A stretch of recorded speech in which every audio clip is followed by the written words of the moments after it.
प्रिय विद्यार्थियों, बिल्कुल ही एक नए वीडियो में आप सभी को स्वागत करता हूं। और यह जो वीडियो है कक्षा 11वीं के विद्यार्थियों के लिए है और विषय हो रहा है हिंदी। हिंदी में मैं गबन उपन्यास को लेकर आया हूं। और किसी स्टूडेंट ने कमेंट किया था जो मेरे को ध्यान आया कि शायद ये पोर्शन मैंने छोड़ दिया हूं, कि उसने कमेंट किया था कि सर 50 से 53 तक का जो अध्याय आपने छोड़ दिया है, जो भाग आपने नहीं बनाए हैं, इसके पहले तक आपने 49 तक तो बना के दे दिया है, लेकिन 50 से 53 नहीं बनाए हैं। प्लीज़ आप उसके ऊपर वीडियो बना दीजिए। तब मेरे को ख्याल आया कि शायद मैंने इस चीज़ को छोड़ा है, तभी किसी ने इसको वॉच करके बोला है। तो मैंने फिर से चेक किया अपने वीडियो को और देखा कि हाँ, ये बात सही है।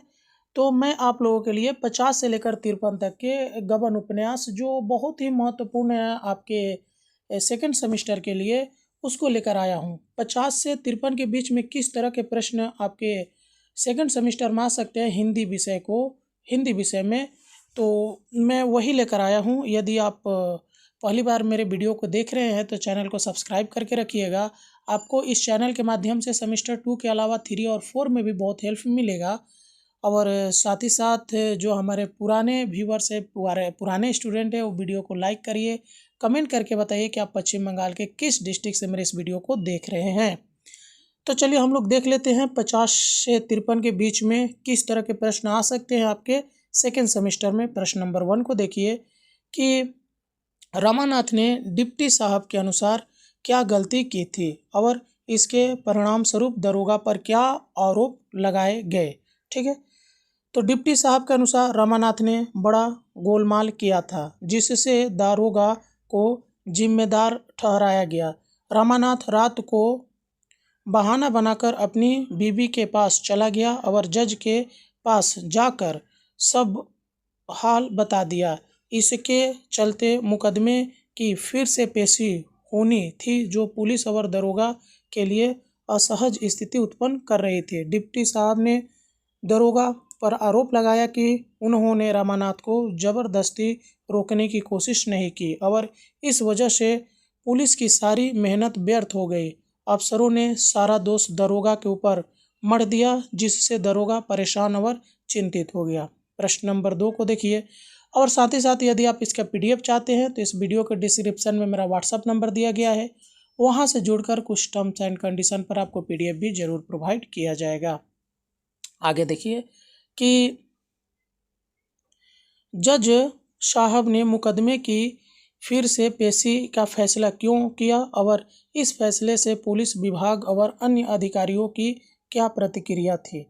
तो जज साहब ने मुकदमे की फिर से पेशी का फैसला इसलिए किया क्योंकि वह झूठे सबूतों के आधार पर 15 लोगों की जिंदगी बर्बाद करने की जिम्मेदारी नहीं लेना चाहते थे। उन्होंने हाई कोर्ट और गवर्नमेंट को इस बारे में सूचित किया। इस फैसले से पुलिस विभाग और अधिकारी नाराज हो गए। पुलिस कमिश्नर ने यहाँ तक कहा कि इससे पूरा पुलिस विभाग बदनाम हो जाएगा, पर जज साहब ने किसी की बात नहीं सुनी और अपने सिद्धांतों पर दृढ़ रहे। उन्होंने न्याय और सच की रक्षा करते हुए पुनः पेशी का आदेश दिया, जिससे पुलिस और अफसरों को काफ़ी निराशा हुई। प्रश्न नंबर 3 को देखिए कि जोहरा और जालपा के बयानों का क्या प्रभाव पड़ा और इससे पुलिस और समाज की क्या प्रतिक्रिया हुई। तो जोहरा और जलपा के बयानों ने पुलिस की पोल खोल दी। जोहरा ने कहा कि उसे रामानाथ को बहलाने के लिए पैसे दिए जाते थे ताकि वह कुछ न सोच सके। जलपा का बयान भी बहुत प्रभावशाली था, जिसमें उसने अपने पति की निर्दोषता की वकालत की। इन बयानों के कारण पुलिस बहुत नाराज हो गई और दोनों महिलाओं के खिलाफ बदला लेने की सोचने लगी, परंतु जोहरा और जलपा पहले ही कहीं छिप गई थी। समाज में इन बयानों का गहरा प्रभाव पड़ा और लोगों की सहानुभूति रामानाथ और उसकी पत्नी के प्रति बढ़ गई। अगला प्रश्न देखिए कि मुकदमे की सुनवाई के दौरान जलपा और जोहरा ने क्या महत्वपूर्ण बातें कही और इससे न्यायाधीश पर क्या प्रभाव पड़ा। तो मुकदमे की सुनवाई के दौरान जलपा ने कहा कि उसके पति निर्दोष हैं और उसने अपनी विलास शक्ति के कारण उन्हें कठिनाइयों में डाला। उसने यह भी कहा कि उसने रमानाथ को बयान बदलने के लिए मजबूर किया। जोहरा ने अपने बयान में कहा कि उसने देखा कि रमानाथ दुख दर्द से तड़प रहा था और उसे महरम की ज़रूरत थी, न कि जंजीरों की। दोनों के बयानों ने न्यायाधीश पर गहरा प्रभाव डाला, जिससे यह साबित हुआ कि रमानाथ एक पीड़ित था, न कि अपराधी। न्यायाधीश ने इन बयानों को ध्यान में रखते हुए निर्णय लिया। अगला, दरोगा की भूमिका और उसकी स्थिति का मुकदमे के दौरान क्या महत्व था और अंत में उसके साथ क्या हुआ। तो दरोगा की भूमिका मुकदमे में महत्वपूर्ण थी, क्योंकि अफसरों ने सारा दोष उसके ऊपर मढ़ दिया।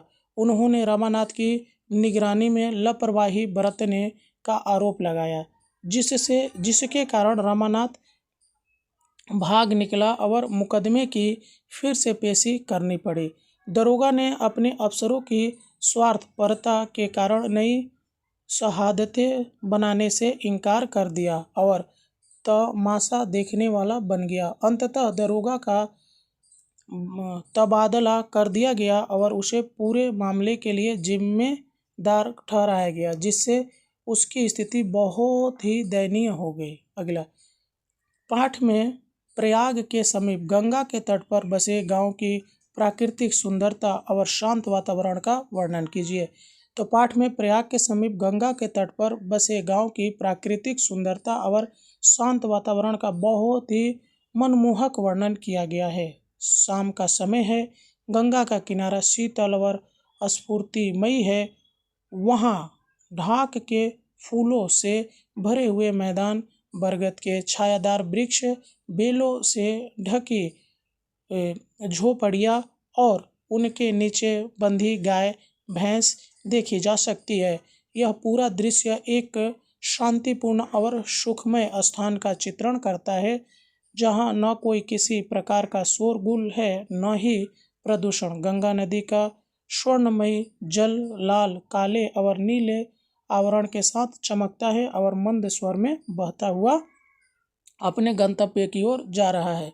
इस प्राकृतिक वातावरण में देवी और रमा ने अपना जीवन सुख और संतोष के साथ बिता रहे हैं। आगे, देवी दिन का 3 साल में गांव में जीवन कैसा रहा और उसने कौन कौन से कार्य किए। तो देवी दिन ने 3 साल अपने गांव में जमीन ली थी और वहां खेती शुरू की थी। उसने बाग लगाया, गाय भैंस खरीदी और कर्मयोग में अविरत कार्य करते हुए अपनी जीविका चलानी शुरू की।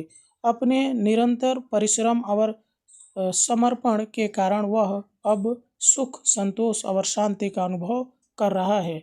उसके जीवन में बदलाव आया है और उसके चेहरे पर नई स्फूर्ति और कांति झलक रही है। देवी दिन ने अपनी खेती के साथ साथ पशुपालन और बागवानी में भी रुचि दिखाई और उसकी मेहनत से उसकी आजीविका समृद्ध हो गई। इस प्रकार देवी दिन ने गांव में सफल और संतुष्ट जीवन का निर्माण किया। अगला, रमा के जीवन में आए बदलावों और उसकी नई दिनचर्या का वर्णन करें। तो रमा जो पहले थानेदारी और सरकारी नौकरी करता था, अब गांव के जीवन में पूरी तरह से रम चुका है। उसे अब सरकारी नौकरी से कोई विशेष लगाव नहीं रह गया है। वह सुबह उठकर गंगा स्नान करता है, फिर कसरत करके दूध पीता है। इसके बाद वह वैद्य का काम शुरू करता है और अपनी दवाओं का संदूक लेकर बैठ जाता है। उसने कई वैद्यक पुस्तकों का अध्ययन किया है और छोटी मोटी बीमारियों का इलाज करता है। रमा की ख्याति दिन ब दिन बढ़ती जा रही है और गांव के लोग उससे अपनी बीमारियों का इलाज कराने आने लगे हैं। इसके अलावा रमा अपने बगीचे में भी काम करता है, जहां उसने फल और सब्जियों के पौधे लगाए हैं। इस तरह रमा का जीवन पूरी तरह से प्राकृतिक और ग्रामीण जीवन शैली में बदल गया है। अगला, रतन की मृत्यु के समय का दृश्य और उसके प्रभाव का वर्णन करें।